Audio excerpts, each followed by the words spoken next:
Porque ragus sono la serie.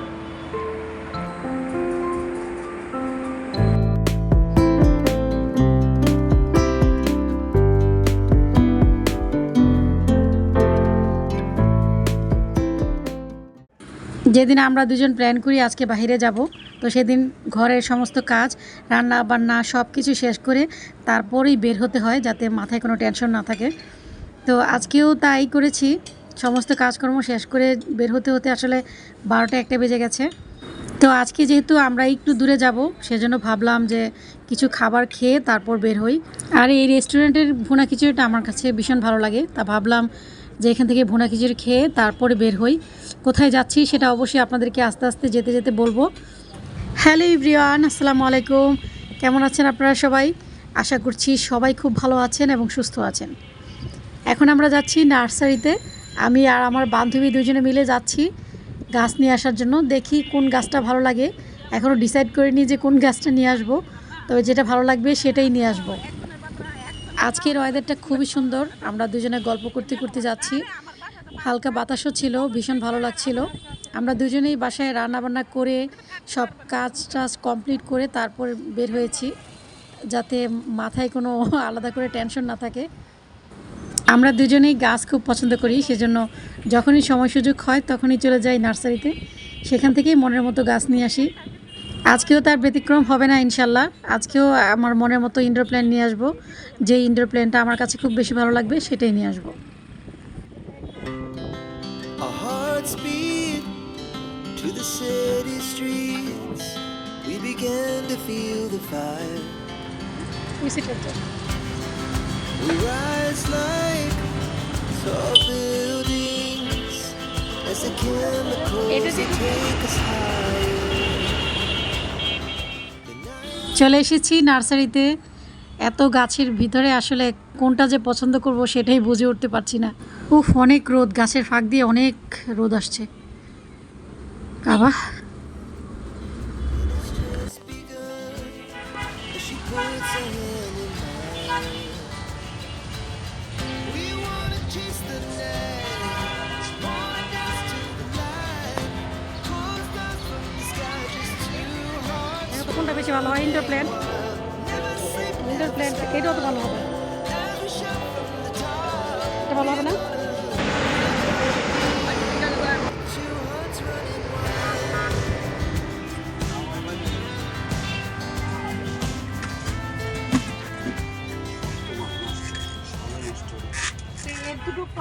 Finally আমাদের গাছ কেনা হয়ে গেছে।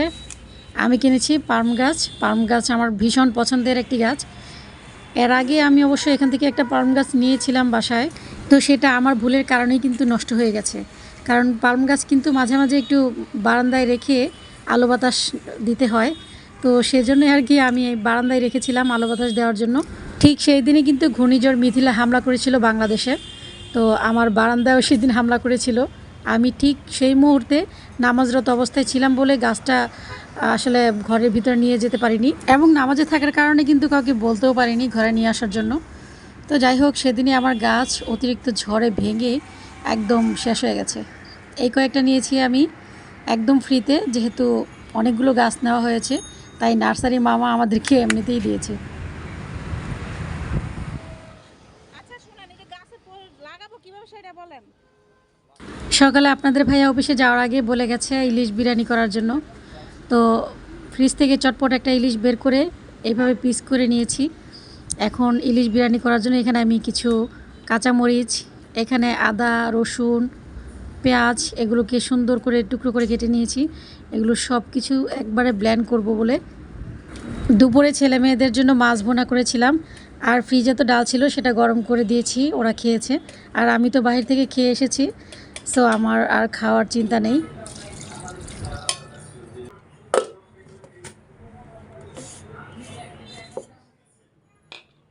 ইলিশ বিরিয়ানির মশলাটা আমার রেডি করা হয়ে গেছে।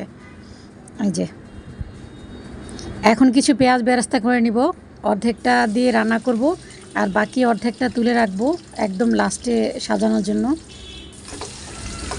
ডিমওয়ালা ইলিশ মাছ দিয়ে ইলিশ বিরিয়ানিটা খেতে অনেক ভালো লাগে।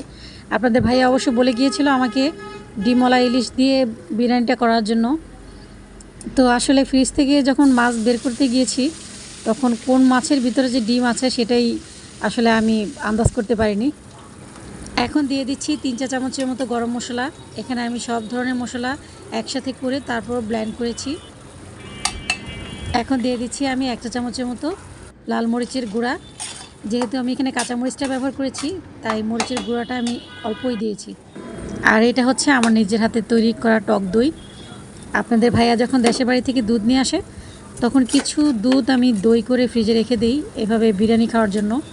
কারণ আমার ছেলেমেয়েরা বিরিয়ানি খেতে খুব পছন্দ করে, তাই ওদের জন্য আর কি একটু টক দই করে রাখি আমি।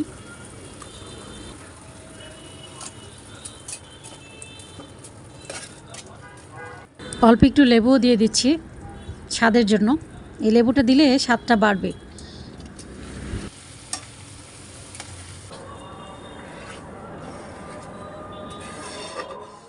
অল্প একটু বিরিয়ানি মশলাও দিয়ে দেবো এখানে।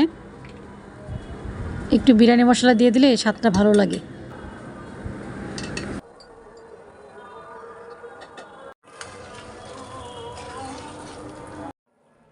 এই মাছগুলো আমি কাঁচা অবস্থায় রান্না করে নিব। তারপর যখন রান্না হয়ে যাবে তখন তেল দিয়ে একটু ভেজে নেব।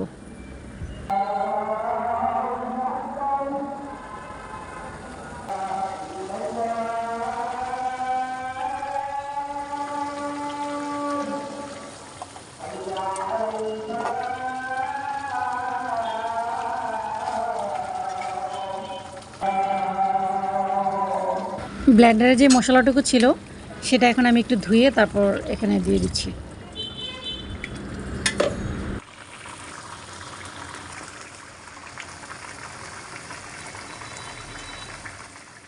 ইলিশ মাছ রান্না করতে কিন্তু খুব বেশি সময় লাগে না, অল্পতেই হয়ে যায়।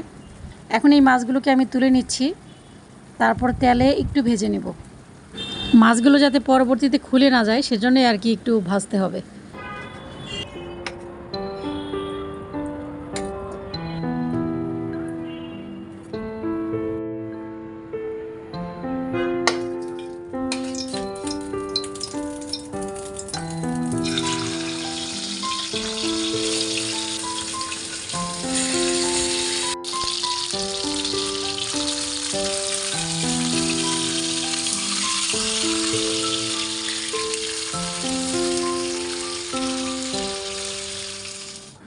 আকাশটা অসম্ভব ভালো লাগছে, মেঘলা আকাশ আমার ভীষণ পছন্দ।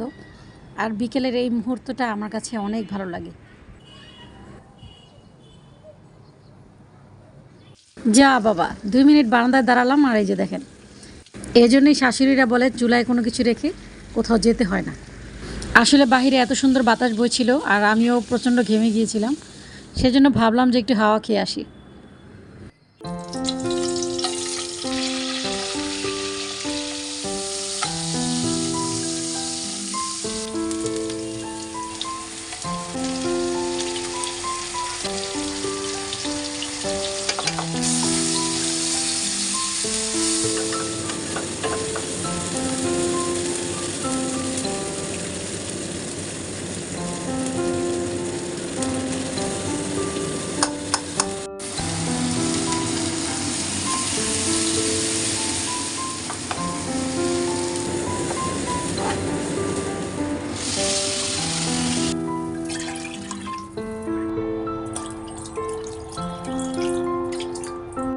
পোলাওর চালে পানি থাকতে থাকতেই কিন্তু মশলা লবণ এগুলো অ্যাড করতে হয়, নয়তো যখন পানিটা একটু টান দিবে তখন আর কোনো কিছু দেওয়ার স্কোপ থাকবে না।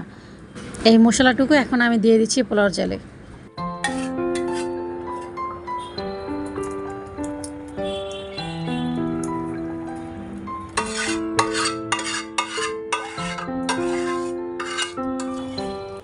পুরো চালটার সাথে একদম মিক্স করে দেব যাতে সব জায়গায় খুব সুন্দরভাবে সেট হয়।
এই যে আমার পাম গাছ বাসায় এনে সাথে সাথে লাগাতে পারিনি, তারপরের দিন লাগিয়েছি। তো সেই মুহূর্তটা আপনাদের সাথে শেয়ার করতে পারিনি। তো এখানে কিছু আমি মানে ভিটামিন দিয়েছি, মানে কলার খোসা দিয়েছি। আর এই গাছগুলো আমি আপাতত ঘাস ফুলের সাথে লাগিয়ে রেখেছি। এই গাছের নামটা যেন কি বলেছিল আমার ঠিক মনে নেই, তবে গাছের চেহারাটা একদম হুবহু মানি প্ল্যান্টের মতো।